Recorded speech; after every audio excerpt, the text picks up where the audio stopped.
कीर्तन भी बहुत हुआ होगा, पाठ भी बहुत हुए होंगे, पर इस पवित्र प्रांगण में अगर शंकर भगवान की पवित्र शिव पुराण की कथा हो रही है और आप और हम सुनने के लिए बैठे हैं, तो शिव महापुराण का कौमार्य खंड वर्णन करता है कि एक क्षण भी अगर हम 12 ज्योतिर्लिंग में से किसी ज्योतिर्लिंग में बैठकर शिव चर्चा करते हैं, शिव की कथा का या शंकर का गुणगान सुनते या करते हैं, तो हमारा बार बार इस मृत्यु लोक में जन्म नहीं होता। हम इस मृत्यु लोक में बार बार जन्म नहीं लेते। अब ये प्रसंग हमने एक बार कथा में कहा कि बार बार मृत्यु लोक में जन्म नहीं होता। उसमें से एक बहन आकर खड़ी हो गई, हमको अगर वापस पैदा होना हो तो ये तो हमारी सोच है, हमारे विचार है। अब तुमने तो कह दिया कि बार बार जन्म नहीं होता, और हमारा मन हमें तो वापिस आना है।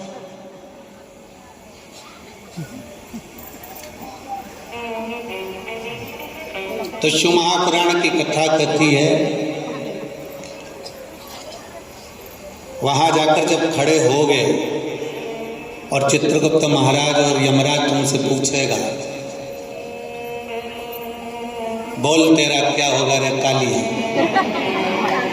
वो पूछेगा कि क्या करना है बता, तब हमसे मत कहो कि हमें वापिस जन्म लेना है। तब वहां जाकर कहना कि मैंने कृष्णेश्वर की पवित्र धरा पर कथा को सुना है, इसलिए एक बार और सुनना चाहती हूँ, फिर जन्म लूंगा। मैंने 12 ज्योतिर्लिंग में जाकर शिव महापुराण की कथा को सुना, या शिव महापुराण के पंडाल में बैठकर कथा को श्रवण किया है। आप तो सब जानने वाले हैं, जितने बाहर बैठे हैं इधर उधर पावन प्रांगण में, रोडों पर, गलियों में, जहाँ बैठे हैं पूरे आश्रम के अंतर्गत, वो सब जानते हैं। सारे ब्याह शादी एक जगह पर है नारखेड़े जी, सारे फंक्शन एक जगह पर हैं। कोई जन्मदिन मनाए, कोई 25वीं शादी की सालगिरह मनाए, कोई कुछ मनाए, पर शिव महापुराण के आगे ये सब शून्य है, ठीक है। सारे तीर्थ होकर आओ, सारे धाम होकर आओ, सारी भूमि पर घूम कर आओ, और एक बार आपके नज़दीक में अगर कहीं कुबेरेश्वर बाबा की शिव महापुराण की कथा हो रही हो, तो 7 दिन पंडाल में रहकर देखना, घर पर जाओगे तो 4 महीने सो नहीं पाओगे, दिल वहीं पंडाल में ही लगा रहेगा। दिल पंडाल में लगा रहेगा। थोड़ा कष्ट होगा, बैठना पड़ेगा, सोना पड़ेगा, जमीन पर रहना पड़ेगा। कोई आ गया भोजन देने तो मांगकर भोजन पाना पड़ेगा।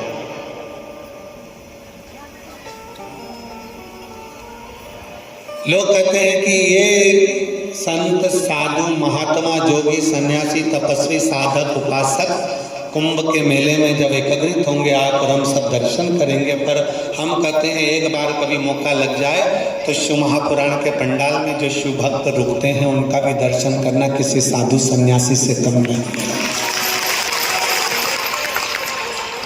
उनका त्याग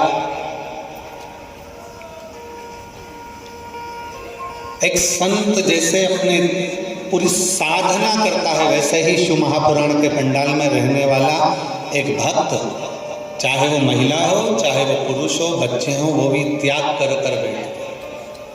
अब ये इतनी सारी माताएं सुबह 8 बजे कथा चालू हुई होगी, तो ये सुबह से आकर 5 बजे, 6 बजे, 4 बजे से बैठ गई होंगी। अब ये निकल कर जा भी नहीं सकती, क्योंकि इधर इतने ये भी भरे पड़े हैं, उधर वो भी भरे पड़े हैं।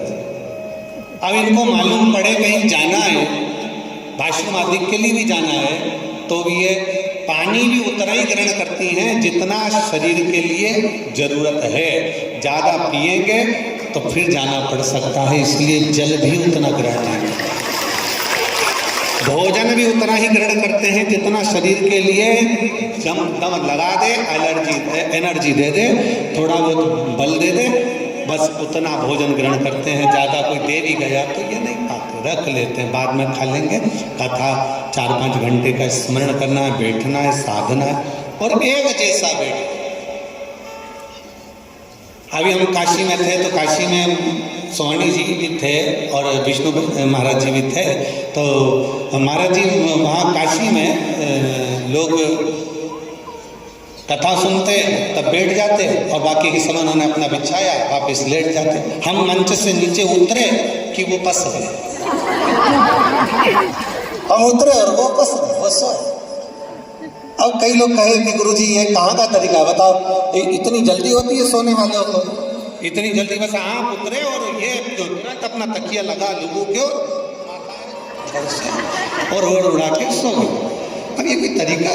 कथा सुनने आए हो तो अभी महाराज जी गए हैं, थोड़ा बैठो, आनंद लो, और ये तुरंत पसंद जाते हैं। हमने कहा जी तुम नहीं जान सकती ये क्यों सोते हैं, क्योंकि सुबह रात्रि के 3 बजे से नहा के स्नान कर कर पूजन कर कर अपनी बैठते हैं, तो कथा जो 5 बजे 4 बजे पूर्ण होती है तब तक एक जैसे बैठे ही रहते हैं, कमर भी बोल जाती है, इसलिए थोड़ा लेट हो जाता है।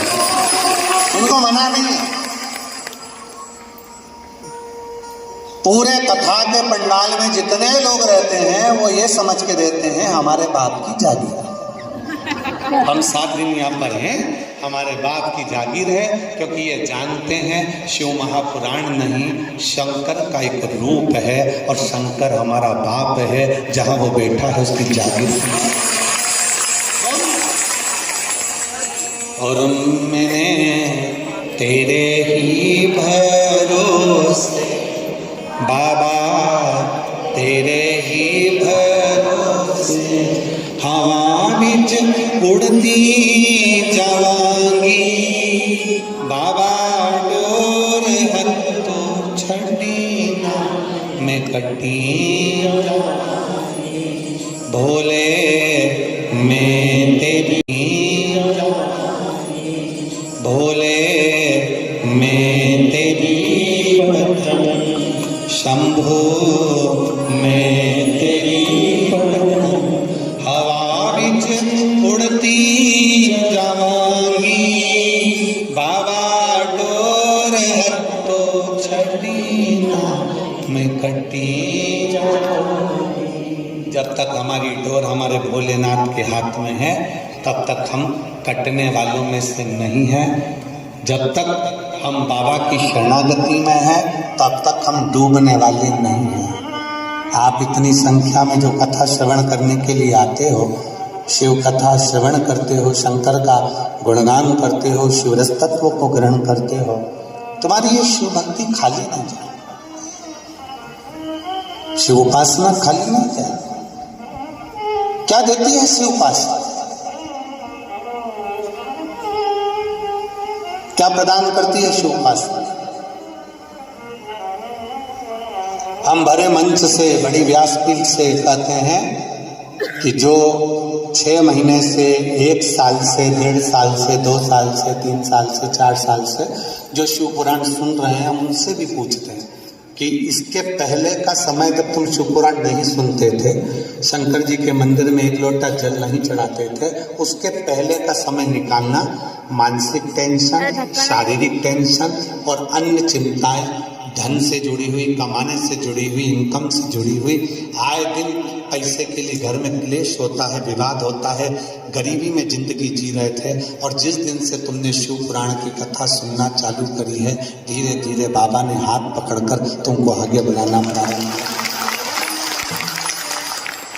क्या देते हैं भगवान शंकर, क्या प्रदान करते हैं, कैसे देते हैं, क्या देते हैं, ये इसके ऊपर निर्भर करता है, ये वो जानता है।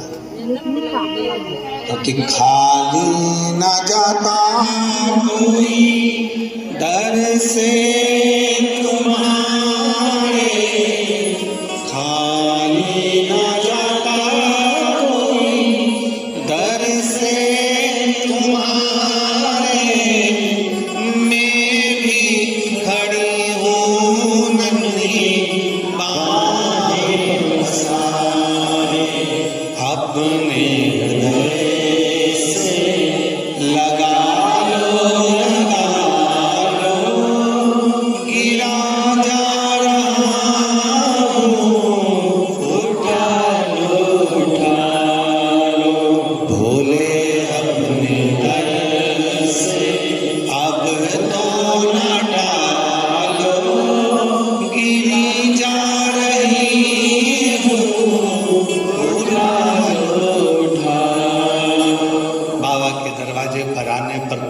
जारी है। एक आस, एक विश्वास, एक भरोसा, एक दृढ़ता आपको हमें शिव के करीब लेकर जाता है, शंकर के पास।